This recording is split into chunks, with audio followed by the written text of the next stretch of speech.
Hey guys, and welcome back to q&art.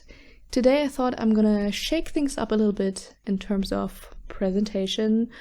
Usually you see me as a person talking to the camera with simple overlays and not so much art. So I thought today I'm gonna have a simple speed paint, a simple voiceover, because this is an art channel after all, so I thought maybe I should have some art on here once in a while. Just let me know what you think of this, if you actually prefer this to me talking to the camera or the other way around, or maybe you like both.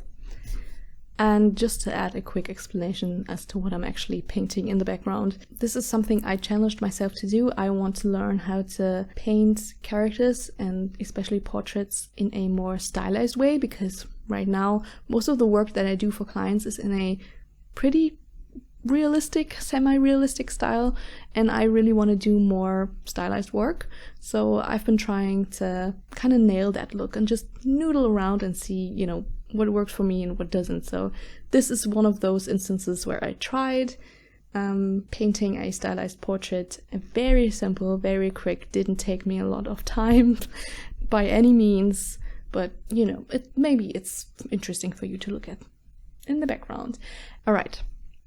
So let's start talking about the topic of this video, which is how to actually find clients. How do you find companies that you can apply to? So maybe you finished your portfolio and you're ready to find work.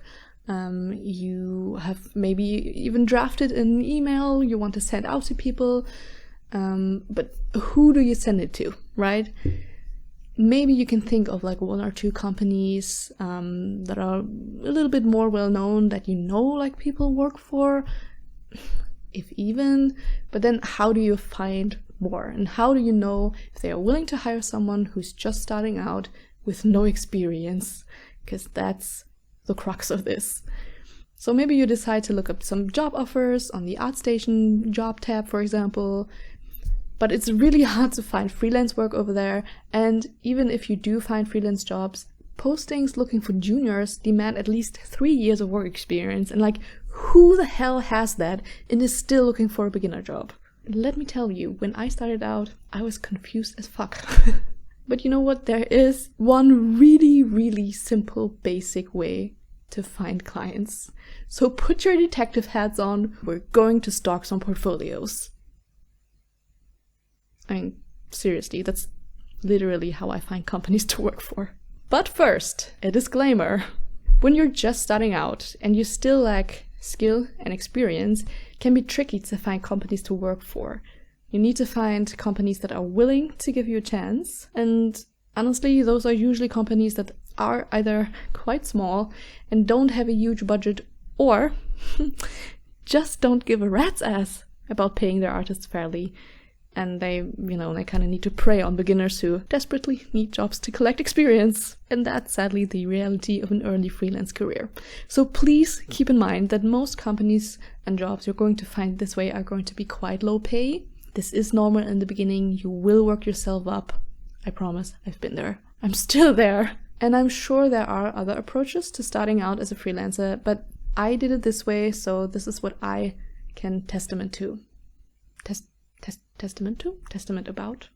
I can talk about, you know what I mean. So basically I started working for companies that offered quite low pay, and then I used the experience and the credentials I got from working there to catch better paying jobs. You kind of have to work yourself up this way. And personally, I'm about 1.5 years into doing just that, and I still can't quite make a full living off of it, full disclaimer. But I'm getting close. Much, much closer than I was 1.5 years ago when I started. So please keep that in mind. Just be aware of those things before you quit your job and jump into freelancing. It'll take time to grow, and you should maintain some sort of safety net. But let's get back to the topic, and I'll show you exactly what I did to find and build a list of potential clients. My strategy would be to find artists that do similar things than what I do or what I want to do. This can be referring to a bunch of different things, like people who have a similar subject matter in their illustrations, or a similar style or a genre that you're interested in working in. And I want to mention that for me personally, I wanted to break into the tabletop game area of illustration. So I specifically looked for companies that do either board games, card games, or pen and paper role-playing games. And I've worked in that area ever since, because those are the kind of jobs that I've been looking for. Just try to think of something that you would like to do at the beginning of your career. It doesn't have to be forever. You can still change tracks anytime, so don't worry about that. But what would be the kind of first jobs that you would like to get? For me, again, I wanted to work in games and an analog board game, tabletop games specifically. So find people who already work in the industry, and preferably people who are not that far off from you when it comes to skill. They are maybe only a few years ahead in their development, but they seem to get work consistently. So once I found those people, and honestly, with the help of social media and just Googling around on ArtStation, this is pretty easy. So once I found a bunch of those people, I will take a look at their portfolio or their social media sites, and I will scroll down. And this way you might find some of their old works or first jobs. And that's why it's usually better, I think, to find people who are not that far off from you in their development, rather than, say someone with 15 plus years of experience, because they probably won't have their old work up. And even if they do, those clients that they worked for, they might not even exist anymore. And honestly, that's the crux of it. I snoop around a bunch of portfolios and I wrote down any possible company or client name that I came across and would make a list with them. And after I have acquired a list, I would then check them out each individually for myself, and I would look at their websites and try to determine if I'd be a good fit for them. Is my style similar to what they're looking for?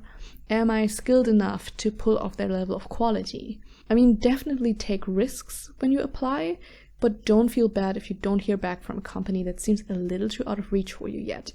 But I think when you stick to the plan and scroll down in the portfolio and look at the old work that's maybe a lot closer to what you can do, I think you will find a lot of companies that are willing to hire people who might not be that skilled yet. And yeah, that's it.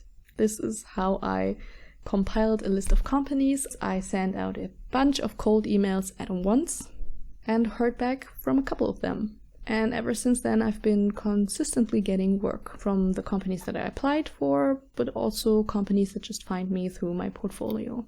I know this is a super basic tip. I feel like everything I've uploaded so far is just like super, super basic. And maybe you already know this already, but if you didn't and you were confused just like I was when I started out, maybe this helps you out. And if you need more help writing an email, or you want to know what other skills you need to become a freelance artist, then I would recommend you look at my other videos on my channel, because I am doing videos on all of those topics and I'm trying to cover everything, the basic things, so that you know exactly what to do. And if you have any more questions or suggestions on what I should cover next, please leave them in the comments, especially suggestions. And if you don't want to miss any more tips and tricks and the basics of freelancing, then please consider subbing and, sticking around. Anyway, see you later. Bye bye.